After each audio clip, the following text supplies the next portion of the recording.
Good morning, everyone. Welcome to day 2 of the virtual PENC Raleigh seminars. My name is Katie Cox. I am the PENC membership director. I will be serving again as moderator for today's sessions. I just want to make a quick agenda note that after this morning's session at 11 a.m., we're going to have a networking social. It's going to be a trivia game, an online trivia game. It's going to be interactive. It's going to be a lot of fun, and the top 3 winners of the game will get prizes. So I'm going to put the link in the chat box so that you can join after this session and hopefully win some prizes. As always, if you have any technical difficulties today, please type those into the chat box and I will try to assist you. Our questions, you type into the questions box and I will read those out loud for Mr. Howard to answer. Today's presenter is Chuck Howard. Mr. Howard has a bachelor's degree in civil engineering from Ohio State University and has PE licenses in North Carolina, Virginia, South Carolina, and a lot of other states. Chuck has over 40 years of design, build, metal building, and metal roofing experience. He is a member of PENC's Building Infrastructure Committee, which is tasked with attempting to provide viable solutions to a continually increasing building infrastructure funding versus needs imbalance. His company, Metal Roof Consultants, actively designs and administers contracts for public and state roof projects in North Carolina, Virginia, and South Carolina. Chuck, thank you so much for being with us today. Thank you, Katie. Thank everybody for taking time out of your busy schedules today to listen to an old engineer wind on a little bit. We're going to talk about today roof and wall wind load analysis. It has a lot to do with the code, a lot to do with things associated with the code, and it's based around my long experience. My son won't let me say this in any of our marketing pieces, but it's been 47.5 years that I've been doing this. So I've gone through a lot of different variations of how we design for wind, for metal buildings originally, and then from the 80s on, it's been metal roofing. I'm going to tie this whole thing around metal roofing because that's the business that I'm in. So I'll explain how we analyze the roof and wall wind loads based on current codes and based on experience from the early 70s. So anyway, that kind of gives you an outline of where we're going to go with this. Okay, the outline is, first of all, I'm going to explain a little more in detail who I am. And I do this because when I go to webinars, and it used to be seminars when we could do that, well, I kind of like to know who the person is that's talking and from what platform that they're coming from. So I'm not going to go too much. This is not a Chuck Howard story, excuse me, but it does need to, you do need to know some of my background to be able to understand some of the things I'm talking about. Then we're going to tie it into the 2018, which is our current building code. We're going to go through just a couple chapters of that and even one small section of the existing building code, which came out with this 2018 version. So we're going to talk a little bit about that. It has to do with mainly about roofs and walls, and we're going to, anyway, we'll go through that. In the building code, we're going to talk about a couple other areas that it's going to refer us to. One of them is the ASCA CE 710 wind loads. I'll talk about that in a little more detail. The other one is panel testing for the metal panel. As I said, this is going to be based on metal roofing to explain how we do the component and cladding loads per code. And this ASTM 1592 is part of that. So then there's other ones. There's FMs, some ASTM testing protocols for flat roofing, single ply roofing, shake roofing, shingle roofing, whatever. So everybody's got one. I'm just going to explain it from a metal roofing background, and then you can take it and use it however you see fit. Then I'm going to do a sample calculation. That's what we love to do as engineers, isn't it? So we'll talk about sample calculations using a computer program that we utilize, and explain to you what the different components of that are. Then I've got a couple of construction photos. All us engineers that are in the construction business always have some construction photos. So I've got some construction photos to show you at the end, just 3 or 4 to kind of explain and kind of bring everything together as to what we've been talking about. Of course, as Katie said, if there are any questions as we go along, unfortunately, in seminars, we could always have the questions asked as we went along, and everybody could hear the questions. These go-to meetings and Zoom meetings are different now. We're getting used to them, but I don't get the interaction that we normally get. So feel free to send any comments to Katie so we can try to get them answered at the end. I'll try to leave 10 or 15 minutes at the end of this so we can talk about specific things that you might have questions about. I don't claim to be an expert per se, but I do have a lot of experience at it, so I might be able to guide you in the right direction to help you with your design problem. Okay, first of all, who am I? I'm actually on the RDU. Anybody from the Raleigh-Durham area, when we did the Terminal 2, we started from wall material selection through construction administration for the roof. It's a 450,000 square foot stainless steel roof, and a lot of complications. We had a 480 foot long panel runs in some places that we had to handle expansion, contraction, things like this. So there's a lot of things that we had to do. The first thing, and so this is just me up there doing some inspections on it, but the first thing we had to do with this, just to put everything in perspective that we're going to talk about, is we had to figure out what the right roof loads were. And that took us a while because the contractor came up with some things that weren't right, and they were doing it as they would do it in Florida. And I would tell them, I don't care about Florida, I just care about North Carolina. And there are nuances in every state as how they look at things a little bit differently, even though there's some common protocols that we use.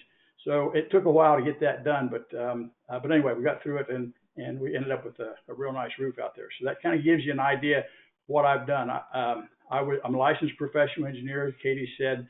I don't know how many states, 18 states or so. We do a lot of work we specialize in metal, we specialize in engineering, so we have to have the engineering license in these different states that we go to, whether it's for roofs that have a problem with them or roofs that need to be designed, re-roofed, or new roofs.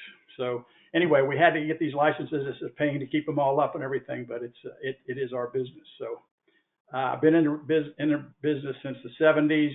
As Katie said, that's a long time ago. It's hard to do the math on that anymore. I was a contractor for roughly 30 years, and have been a consultant and engineer for the last almost 20 years now. When I was a contractor, we designed everything. I designed everything that the company. Well, actually, had a couple other engineers at that time that everything that we did. So really, I've been engineering this since the 70s. And in the 70s, we had no ASCE 7. We had no IBC. We had, it was every state was doing their own thing, and we really were running by the seat of our pants and doing a lot of calculations and things like this that weren't consistent. So now we have some consistency to it, and that's what I'm going to be talking about here today. We do work in multiple states, and as I said, we have to look at the codes of each one of those states and see how they've modified the IBC, and I'll explain what that is in just a minute for those of you that may not know. But anyway, we have to look at those states because when we're in those states, we have to operate as an engineer in that state and meet all their regulations. And that can be difficult sometimes, but that's just what we do. That's what we have to do. And if you work in different states, you'll know some of the problems with that, but also some of the opportunities that it creates. I've done over 40 million square feet of roofing. I kind of lost track of that after a while, but it's in that neighborhood, and it doesn't make much difference. Really, it's a lot. Okay, I'm just going to say I've done a lot. So as I always tell people, the only reason I can talk about this as somewhat of an expert is I've made more mistakes than anybody in the industry, and just because I've lived long enough and I've done so much of it that I've made a lot of mistakes, and I pay attention to my mistakes, and we keep getting better and hopefully better and better all the time, but we're still making some mistakes. So anyway, that's where my perspective comes from. I'm a member of NSPE, PENC, and ASCE. I do work in all those organizations for different things and try to stay involved. So I think it's very important, and probably most of you belong to the same things. So anyway, that's kind of who I am. I'm going to teach this or explain this, not teach it, but I'm going to explain these loads and things we're going to talk about today from a practical standpoint. I consider myself a practical engineer. We don't do a lot of lengthy engineering calculations. You'll see the calculations that we do, but we specialize just in the roof and wall specifications. So the first thing we have to do is, you'll see in a minute, the code requires us to to do is we have to know what the wind loads are going to be. That's the main load that we're going to design for especially for roofs and walls. So we have to know what that is, but it's not like designing a skyscraper. It's not like designing a complicated mechanical system or whatever, a site system that has has a lot of situations with it. So it's a specialty type engineering, and the practical part of it is we've got all the tools in place to be able to do that. And I'm going to show you some of those tools and also offer to you, not selling anything, but if anybody has any questions about this after the fact, you run into it and say, I wonder where he got that, you could be able to give me a call. You'll know where my email address is, and you know how to get a hold of me, and I'll be glad to help any other engineer. We can help each other. So anything that I'm saying that needs a little more further explanation, you can certainly, I'm very available. Okay, so let's start. We got through all that stuff. Let's start with why do metal roofs need engineering? Well, that's a good question. Do manufacturers make them? They certainly know how much gauge it needs to be, or how the thickness of single plies, or the thickness of shingles, or whatever it happens to be. Why do we need engineering? Well, this is one of the reasons we need engineering. And I'll zoom in here so you can kind of see this. This is one out on the coast. And it was you can imagine it was a good roof. It was a pretty good roof until the wind came by, and then it had a hurricane that came, and most of the times it's because the fasteners, they don't have them spaced right, they don't have the wrong screws in them, or they have the wrong thing that they're attaching into. You can see how the seams held up pretty decent. They would split in some areas, but the seams held up to hold the metal together. But they just failed, and the reason is one of two things, and I'll talk about this throughout the hour that we have here. Is the first thing we have to do is engineer them. That's what we're going to concentrate on, specialize on talking about most now, is how we get them engineered. But we also have a responsibility and a liability to make sure that it gets constructed in the manner that we have it engineered. And I've written about this for my whole career, and those are the two things that I always harp on. Is that it doesn't do us any good to engineer something and then not make sure that it gets installed properly, or we forget about the engineering and have a great contractor out there to install it. It's still going to be a failure. Those two things have to go together, and the engineer is the common denominator through those two things. So it's required by code. It's required by our ethics to be able to do that, and we'll talk about some of that as we go along. But it's a responsibility that we have, is to make sure that we design this stuff right and don't skip over anything, or what you see in the screen here is what you get. So this is properly designed on the coast, same things, roughly the same place as what the other one was. It was one that's done, 10 years ago, out in Pamlico County, and real water is right over those trees right there. And it's worked fine because we did engineer it right. We went through all the steps. We got all the approvals. We did everything we're supposed to do. And then we got a good qualified contractor out on the job to do it. And then we, as an engineering consulting company, we oversaw the project. We weren't out there every day, but we were out there a couple of times a month. And we were here to answer questions as the contractor ran into different things in re-roofing applications. You always run into that. So that's why we need engineering to start with, but we also need engineering. We need engineers that can also do the construction administration end of it, oversee the project to make sure that it gets installed in general conformance. It's not going to be perfect, but in general conformance with the way that it was designed. So that's why metal roofs do need engineering, is because we want them to stay on like this, as opposed to have the potential of blowing off like this and exposing everything inside the building. This happens to be a community college, and there's just a lot of things in there that people and equipment that we don't want to get wet. So anyway, this is why we need to do what we're doing, and that's why I want to talk about how we're going to design that. All right, first thing we're going to look at, and I'm just going to show you briefly some of the documents we're going to look at, and then we'll dive into them a little bit deeper. Is the 2018 building code. Now, the 2018 building code, most of you probably know this, but I always have trouble keeping up with some of this stuff myself, is it's based on the 2015 IBC, which is International Building Code, with North Carolina amendments. And they mark those amendments in the document. But everything we're going to talk about today really doesn't get amended in any of the states that we work in. So I'm not sure it doesn't in some of them, but for liability purposes, they all go to the International Code Council. They provide the ASCE 710 document, and it gets incorporated into the building code. And in the building code, they have a lot of the information from the ASCE 710, but you also have a ASCE 710 document, and there's 7.5 was the first, and 7.10 is the current one. There's a 7.16, but because this is based on 2015 IBC, it reverts back to the most current one. So at 2015, this was the most current one. Now that doesn't stop us from designing it for 7.16, and the programs I'm going to show you can design it for the 7.16. And when the next code comes out, and I'm not familiar with exactly what the year is going to be, when they're going to state that as a 2020, or I'm not sure exactly, but when they do that, it'll be past the 2016. So the 2016 code ASCE 7 will be the document that we have to deal with. And trust me, it's different. It just adds more zones. It adds a little more complication to the design. And makes it a little more, like I say, it makes it a little more complicated. It's the best way I can put it. But it is what the code is, so it doesn't make any difference how complicated it is. It's something that you need to know about. I've been to a couple of classes on what this is going to be, the 7.16 is going to be, but I'm not getting too deep into it because I'm using the 7.10. I'm taking the prerogative to use the 7.10 until we get a new building code that's adopted. So we have both of these documents. They come in PDF formats.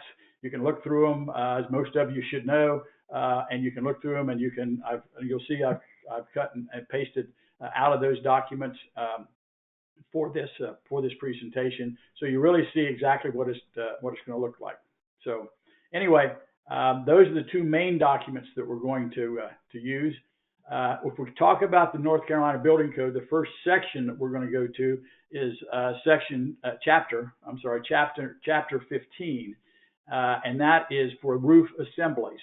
And so that will explain, the roof assemblies will explain them for all the different types of roofing. Most of them are in there. It's copper roofing, shingle roofing, shake roofing, single ply, build up, whatever. And it'll give you some charts and whatever for all of the roofs. With the metal roofing, I'm going to show you the sections that pertain to that. And mainly what they're doing is they're referring it to other publications as to how to design it for metal. So if you're doing it for shingles, you can still do what we're going to talk about to determine the loads for those roofs. But it'll tell you more in the building code itself. It'll tell you more about what you need to do to keep that design consistent with the way that the code wants it. With the metal roofing, it tells you to go to some different areas, and that's what we're going to talk about.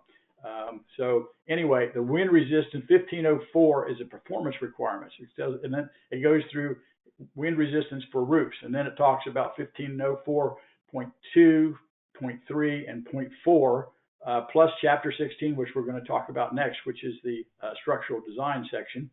But we're going to go to 1504.3, and that's going to be structural metal roof panel systems, metal roof systems.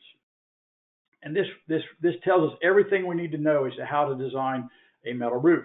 And I'll just read it. Where the metal roof panel functions at the roof deck as the roof deck and roof covering, and it provides both weather protection and support. It shall be tested in accordance with ASTM E1592 or FM 4474. Now, FM 4474 would be used if, in fact, FM is required by the code, and mainly that's because of insurance ratings. And most of the stuff we do is public buildings, schools, and public facilities, and they have their self-insurance. So we don't deal with the 4474. It's a little more stringent than the 1592 is, but it can be done. But what we're going to show you today is everything's going to be around ASTM E1592, which is the preponderance of how metal roofs are designed. And then it talks about through-fastened metal systems, which we don't do any of. I know that there's some of them being done, but you can use the ASTM 1592 on that. or the FM 4474. The UL 580 used to be up here with the standing seam roofs, but it really doesn't allow the designer to, and I won't go into detail on this, but just it really doesn't do what you need to do. It won't tell you what loads need to be in certain areas of the roof. It just tells you how a certain panel will work at a certain span, and it doesn't tell you how to do the other design on it for the different specific areas. So anyway, we don't use that. That's what we used in the 80s and 90s, but we don't use that anymore, and it's starting to come out of the code. So it has come out of the code for the structural metal roof panels. And then of course the ASTM E1592, that's going to test the actual panel. That tests the actual panel. And again, I'm not pushing metal here. I know I sound like I am, but this is what my experience is. So as I talk about this, this is what I use as an example. I'm not put because they have tests for all the different metal panels, shingle panels, single ply, build up roof. They have testing for all those, and I'm not going to take that. We don't have to be here for an entire day to go through all of them. So I'm just going to tell you what it is for metal. If you're looking for another roof system, then you just have to go to that section of the chapter 15 and determine how they want you to determine those loads and how they want you to interpret those as the product that you're planning on using. Okay, they also in chapter 15, they talk about roof recovery. And this is something that has got more and more into the code as the codes has developed. But they talk about installation of a new roof covering over an existing roof covering. And it used to be that they just, you could put one right on top of another. And with the single ply roofs and even the shingle roofs, the problem with that is the weight condition. After a while, you've got more weight than what the substructure, the decking, or the purlins, or the structure steel, or the wood steel, whatever, the trusses. You get more than what it was originally designed for, and you can have failure with that. So what they're saying that this in section 1511.3.1 is they say complete and separate roofing systems such as standing seam metal roofs that are designed to transmit the roof loads directly to the building structural system and do not rely on existing roofs and roof covering for support shall not require the removal of existing roof coverings.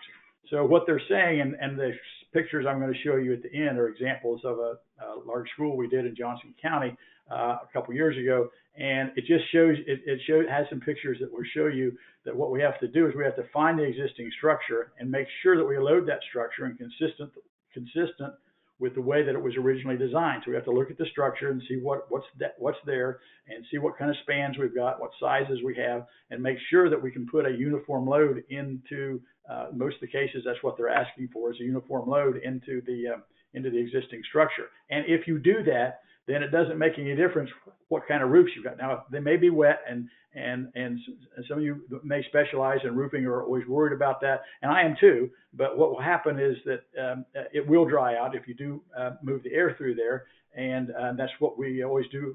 Have to ventilate the cavity that's created if, in fact, you're adding to a flat roof. And but we're going to take all the loads, and that's what we're talking about today. We're taking all the wind loads and all the live loads directly into the structure where it's supposed to be to start with. That's all the roof is doing, is collecting all those little arrows, that I call them, and transferring them over to the structural system. With the metal system, we can put the loads directly into that system, which makes it we feel anyway, a stronger and more substantial system. So anyway, that's in the roof recovery, and that has to do with metal specifically if you're doing something for metal. Now we go to the section 1600, which is the structural design, and a lot of you engineers are in there a lot in the structural design section. We go in there to look for what kind of loads, what we need to do from a code standpoint as far as making up our documents and contracts and things like this. And so start with, we got to say, what do we go into the general section 1603.1. It says construction documents shall show the size, the design loads, and other information pertinent to the structural design required by section 1603.1 through 1.8 shall be indicated on the construction documents. A lot of that we have to put in the Appendix B that we do. A lot of times you do for an entire building. We do it sometimes for the roofing, but it's just a section that we have that really affects We don't get into mechanical systems and fire systems and things like this. So we want to look at, we use that. If we don't use that, we have in our drawings that we do, we have a section where we put all the roof loadings, and we're talking about the wind loads and what the specific loads are for certain areas, and what we have, and how we've analyzed the building and stuff like this. So anyway, it has to be on there. It can't be, and so many times we end up being an expert witness in a lawsuit or whatever, and the first thing I ask for is, where are the structural drawings? Where are the shop drawings that were approved for this job? Who's the engineer of record? Who's the, and you know, and I don't know, we have some architects on the call here today, and I'm not knocking architects, but this is an engineering thing. This is an engineering situation. The code requires that if there's design to be done and a structural design to be done, it's to be done by an engineer. So, but so many times, and it aggravates me, there's so many times that I get into situations where I'm looking at other people's works and they're not there. They depend on a manufacturer to tell them, well, this panel is the 24 gauge, so it'll handle a 50-pound load. Well, how will it handle a 50-pound load? What's the spacings on it? What's the gauge on it? What's the height of the rib? There's just so many things that have to be looked at that an engineer is responsible for and liable for, to be able to look at and be familiar with it, to be able to come up with the right conditions and the right parameters and components associated with this. So it's all in the construction documents. All that information has to be there, but we also need to make sure that's what we need to use to make sure that the construction administration takes place and it gets built the way that it's designed. So now in 1603 1.4, we come into the wind design data, which is kind of the core of what we're talking about here today. And it says, we need to know, regardless of whether the wind loads govern the design or not, the following information related to wind loads shall be shown. And the first thing is the ultimate design speed. Now, that's changed some since the last code. We used to use the design wind speed, and then we came up with the ultimate design wind speed, and then an actual nominal speed, nominal design wind speed. And there's a factor you'll see in the calculations that we make there. And I don't quite understand it. I know that it's more complicated than more detailed than what I, because the people that put this together are going to the wind tunnel tests and doing all kinds of things. The interesting part is that when I look at something that's designed for 705, ISCE 705, where we didn't have an ultimate speed, we just had a design speed. When we do the calculations and adjust it to adjust the ultimate speed down to a design speed, nominal speed, it's almost the same pressures, a few pounds one way or the other, but in most cases it's almost the same pressures. So I'm not sure what we could accomplish with that, but it doesn't make any difference. That's my opinion, and it doesn't have anything to do with what the code says. So first of all, we've got to find the ultimate speed, and then we have to calculate the nominal speed. So for components and cladding, we're supposed to use the nominal speed. The risk category, what are we going to put in this building? It's going to be kids, or it's going to be manufacturing, or it's going to be assemblies? What's it going to be? And we're going to design for higher or lower wind pressures based on what that risk category is. Wind exposure, where's the wind blowing from? In most cases, that's all incorporated, and we kind of average it out. The code averages it out. But if you've got any specific areas that make it, we have to go deeper into it, then you certainly need to do that. We don't have too much, but certainly we have to do that in some applications.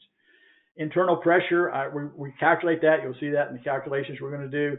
But the pressure coefficient, that really changes when you start to have a lot of open areas, whether they're garage doors or windows that could blow out and things like this. And it has to get a certain percentage before that comes into effect. Where if you have a hurricane that comes by, or a tornado or a high wind event, and all of a sudden you've got wind blowing through the building, pushing the roof up, and also blowing over it and pulling it up at the same time, then you've got some different loads that you need to look at. But very, very seldom do we actually have anything other than a 1.0 exposure internal pressure coefficient. So anyway, you'll see that where it is. It'll be there. We need to look at it as prudent engineers, but we don't deal with it a whole lot. And then this is, like I say, this is for exterior component and cladding materials. We're responsible for that design. There may be another registered engineer that designs the structural components, the foundations, things like this. But we've got to start off with telling them, here's what we're going to introduce into your structure. So it's a separate design. Component and cladding is a separate design and we use different calculations and whatever, and that's what we're going to be talking about. And we need to know that it's not the way we used to engineer things. So we need to look for the component and cladding materials section, and you're gonna see that. So I'm not going to blindside you with it or anything, but just wanted to bring that up. Okay. Okay, I talked about the risk category of the buildings, and in table 1604.5, it's a whole page, and I didn't want to take the time to go through that. I don't think it's necessary. You can find it. You find the code and go to 1604.5, and you'll see a table there, and it'll have a category 1, 2, 3, and 4, and those are the 4 categories that we use for design. Building 1s in general are like agricultural, minor storage buildings, things where there's a very low hazard to human life in case of a structural failure. And we don't do any of those, but there probably is some that do have some design, and they will have a lower pressure because there's a lower occurrence of a hazard to human life in case of a structural failure. So it's not as important to have higher loads for that.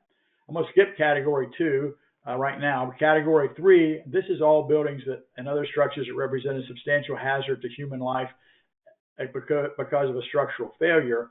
And that is, it represents a substantial hazard. That would be, in the main category I'm going to talk about, and the main one we do business in, is educational buildings. But it could be arenas, it could be any place, meeting halls for a town council. I mean, any place that there's going to be, and they have the numbers of people, and I don't know those off the top of my head, but it'll say if you've got 200 people that can gather here, or 300 people, or 500 people, then you need to be, you have a substantial hazard. If you had any kind of structural failure, you'd have a substantial hazard to human life. And so that's what we're supposed to do as engineers, is protect that. So when we were doing the airport, we had to design it for a category 3 because if that fails with the wind on that, then there's a lot of people that could get hurt or killed in such a failure. So anyway, those are where most of them lie that we're involved with. Category 4 is one step higher, and so we're going to have a little higher loads in that, and mainly that's for essential facilities, fires, rescue, ambulance, hospitals, things like this. And we'll use a category 4 for that. And then I go back to category 2. It's interesting how they work this, but all buildings other than structures listed in 1, 3, and 4. I'm not sure why they didn't make that one 4, but it's easier to read that way. But anyway, so if we've got just a regular building, it's at a school possibly, but it's the bus garage or something like this, we'll probably use a category 2 on that. That's a decision that the engineer needs to use based on the use of that building. So we need to know what that building they're going to be doing in that building, and we need to know and then determine the category. Okay. Now I'm going to add in one section. I did put a copy of this one, but in 2018, the state developed an existing building code, and it's very, very much laid out like the building code. It references the 2018 North Carolina Building Code in most cases, and what it does is it says if it's an existing building, here are some of the parameters that you can look at, and here's some of the things that you need to do for design. Now I'll tell you right up front, this does not have anything to do with, it has a little bit, but not much to do with wind load. But I thought it was important that we put this in here for those of you that are associated with existing buildings and recovering existing buildings, whether it's roof or walls. And this section in here that's really important is section 707, which is structural. And it says addition or replacement of roofing or replacement of equipment, where addition or replacement of roofing or replacement of equipment results in additional dead loads, which you're going to have. We're going to put a metal roof on there. It's got weighs 1.5 pounds, okay, or 1.25 pounds, depending on what size panel it is. And you might have some structure you're adding to it, which adds a little bit more. but the structural components supporting such re-roofing or equipment shall comply with the gravity load requirements of the International Building Code. Now, so that's the basic section that it talks about. And then it has an exception. It says, in addition of a second layer of roof covering weighing 3 pounds per square foot or less over an existing single layer of roof covering. That's big, and everybody in the retrofit roofing and walls industry, design or construction,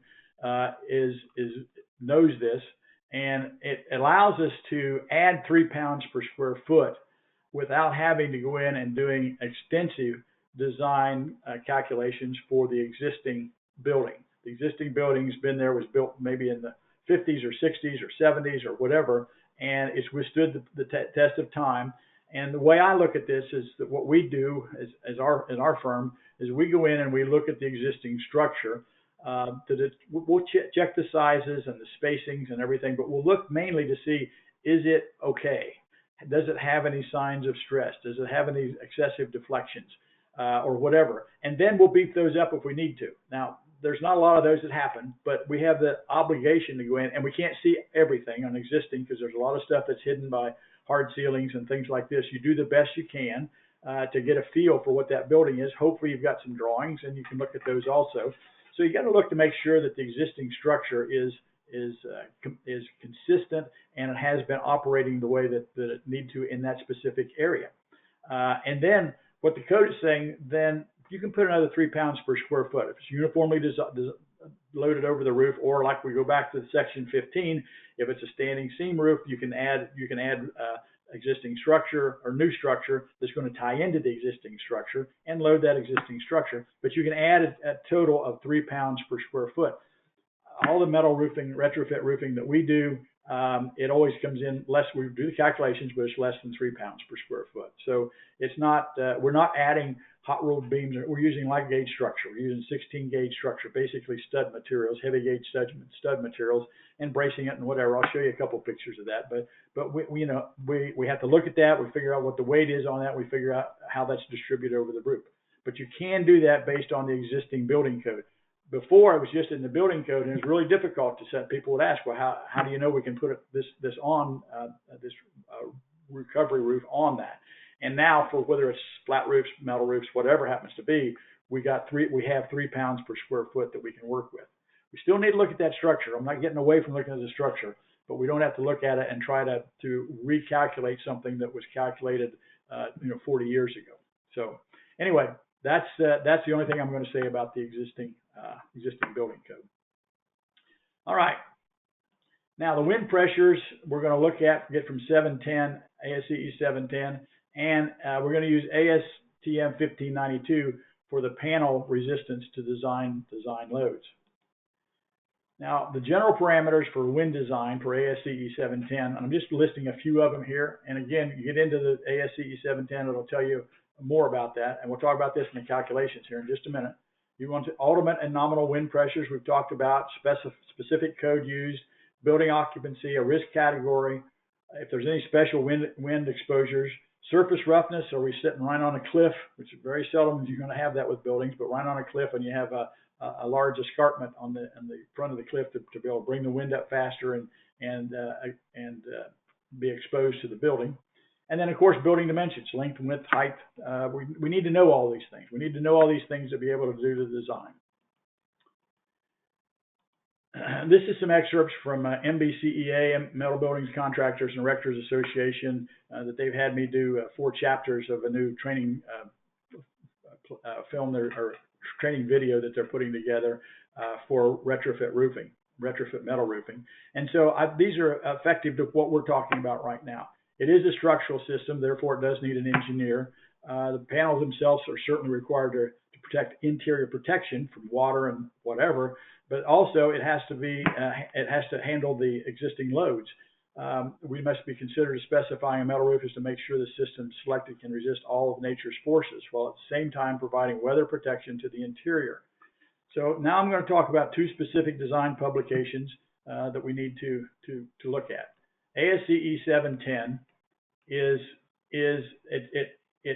it didn't do this in 705, but in 710, it shows different areas that we're going to have wind. We're going to have more wind here in the corners, more wind in the edges of the roof, and then less wind out in the plane of the roof, depending on the pitch. Sometimes that comes back and we have more wind even at the ridge because of the pitch and whatever. But we're going to look at that, and they're going to break those areas down. They're going to tell us how to calculate it. So that's what they're going to do in ASCE 7. That's all this is saying is that, but we need to know those loads, and we need to know where they're applied to the building.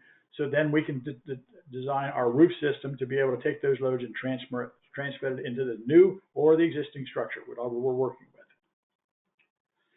And then with the metal panel, and again, this is going to be something that we'll look at just specifically for metal, because that's what I'm talking about, but you can have it for single ply. It's not this test. The 1592 test is specifically to metal. And what it does, it has manufacturers come in with their panels, put them in a bed, roughly 12 by 25 foot bed, make it airtight, and then have a big bellows in there that's going to push these panels up, consistent with the way they would be pulled up with a certain wind that goes across, or certain pressure that would go across this based on the wind. And so what it'll tell us is these have deflection monitors here to make sure it doesn't deflect too much. And of course, if it fails, then it fails. And you do it in increments of like 5 pounds, and you have to hold it for a minute, then let it go for a minute, then hold it for a minute, and add 5 pounds, hold it for a minute, and then let it go for a minute. And then you find out all the data, keep all the data, and you make a chart then as to how this panel will react to certain wind loads. So that's what the ASTM 1592 test is.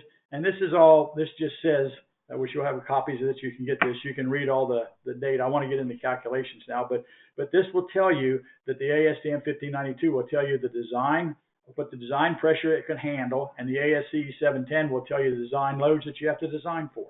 So if you put those two together, and you can make an adequate professionally designed roof structure. All right, now this is a chart. Blow this up. You probably can't see it on your screens. This is just a sample chart. MBCI just happens to be one of the manufacturers that we work with sometimes, and they do their own tests. And so they tested it at 2 foot spans. In other words, they had a support for the panels every 2 foot, a 3 foot span, and then a 5 foot span. Again, fitting into that 12 by 25 foot bed. And what they found out was the ultimate load, 1592 load, it failed at 197.6 for 2, 147.33 for 3 foot, and 91.87 for 5. Now they did 4 or 5 tests of those, and if you do more than 3, you can use a lower safety factor. So using a safety factor of 1.75, they now come up and give us designers, here's what the design load is.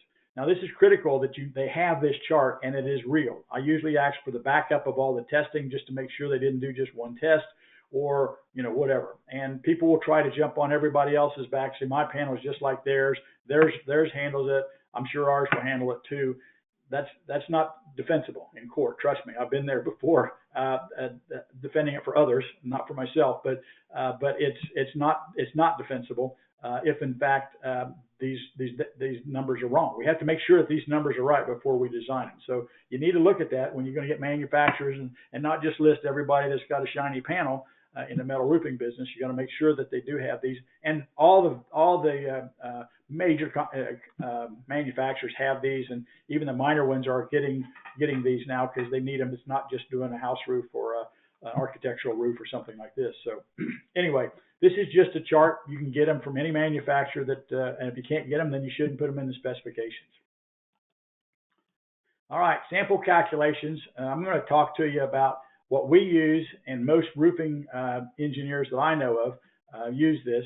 It's called Screwware, and we don't have anything to do with it. We're not selling it. I'm just giving you an avenue where you can get it. There's other people that have similar software. Screwware has been very good for us. We've used it for the last 10 years probably. Every time the code ASCE 7 changes, then they'll come up with new calculations for that. And I'm going to show you, this is just a sample calculations we did for this webinar. But it's a good system, and we're very happy with it. The first page that we deal with is the code search, and And we put in here International Building Code 2015, because it doesn't put in what all the different states are. It just will say, what does that state refer to? So if this is International Building Code 2015, this is occupancy group is E. It's for educational. That's one of the, and there again, there's a chart for that in the ASCE 710 as to what that is. So this is E for educational. It's a risk category 3, so it's a school in this case. The wind factor, and I've got this wrong. I did this webinar last week for some PENC people, and I should have changed this, but I thought about it just when we started. This should be a 0.6. In 05, if you use 05, the ASCE 705, then you don't have, the wind factor is always 1. If you're going to use the wind factor for ASCE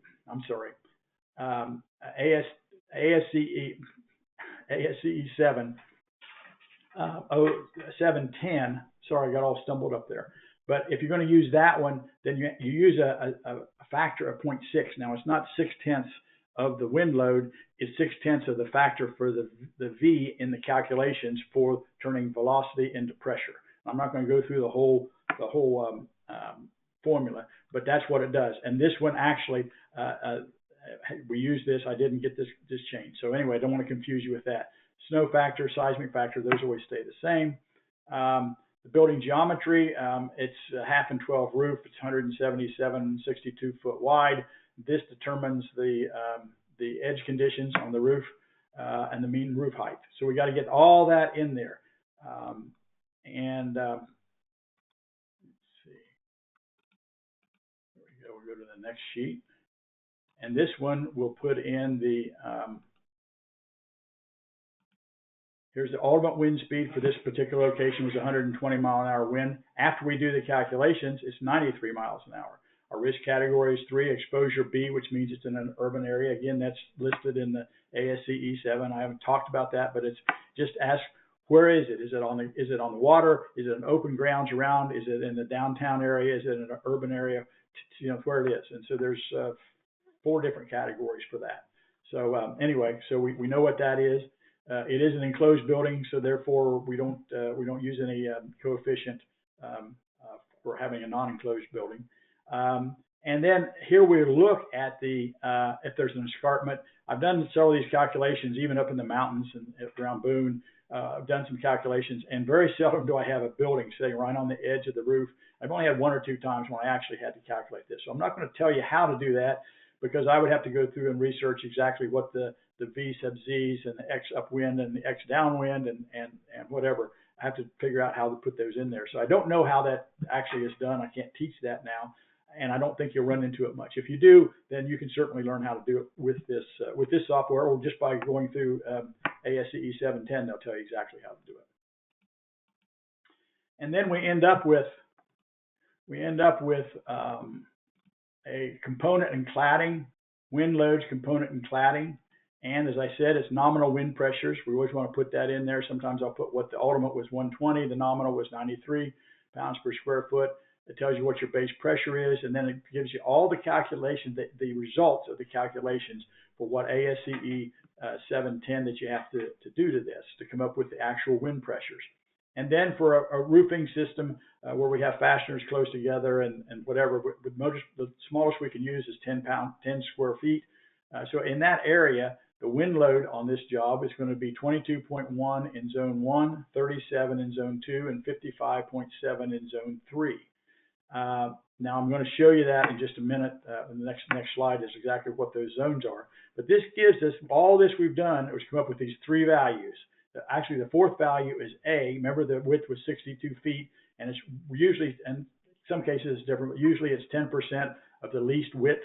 And so 6.2 feet, I usually round up to 7 feet. So I would say this is going to be a 7-foot edge area. And I'm going to show you again how those are calculated. And the height has a difference that'll change these loads. But this is what we need. These are the 3 numbers we know.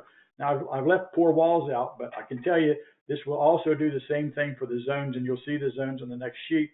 In zone 4, which is the main plane of the wall, it's 21.9 pounds per square foot.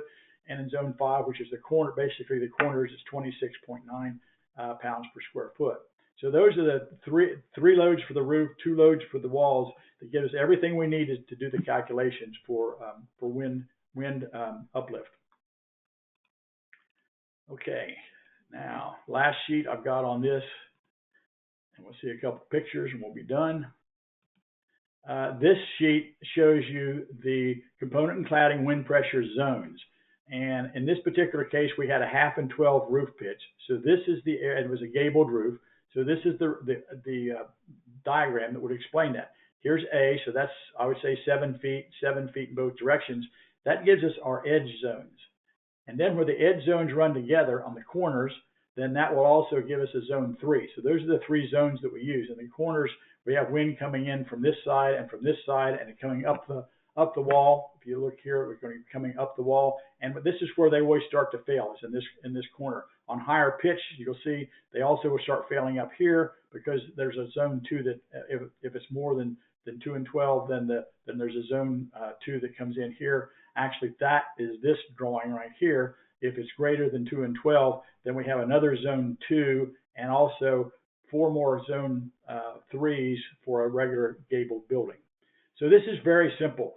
716 adds 3 more zones, and split them up, and they have these different edge conditions and whatever. It's more precise, I'm sure, but it's also much more complicated to go through. So anyway, and then if you have a hip building, then it'll tell you what to do here. On a hip building, in most cases, zones 2 and 3 are the same.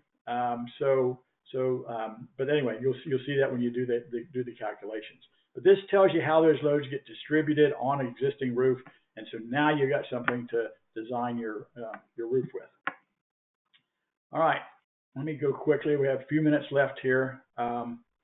This is a picture of a facility we designed and oversaw in Johnson County. And what we have to do as engineers, we had to find the existing structure, which in this case, we had bar joists that were running across classrooms this direction. And so we knew where we could put this load. We put the roof load. The roof's going to sit on these purlins up here. It's like a small metal building on top of the roof. And the load's going to transmit down through this post and attach to a clip that we attach down to the existing structure.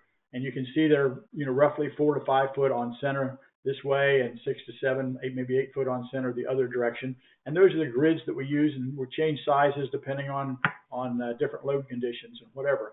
But this is how we meet the code to be able to recover a roof like this. And all this is less than 3 pounds a square foot.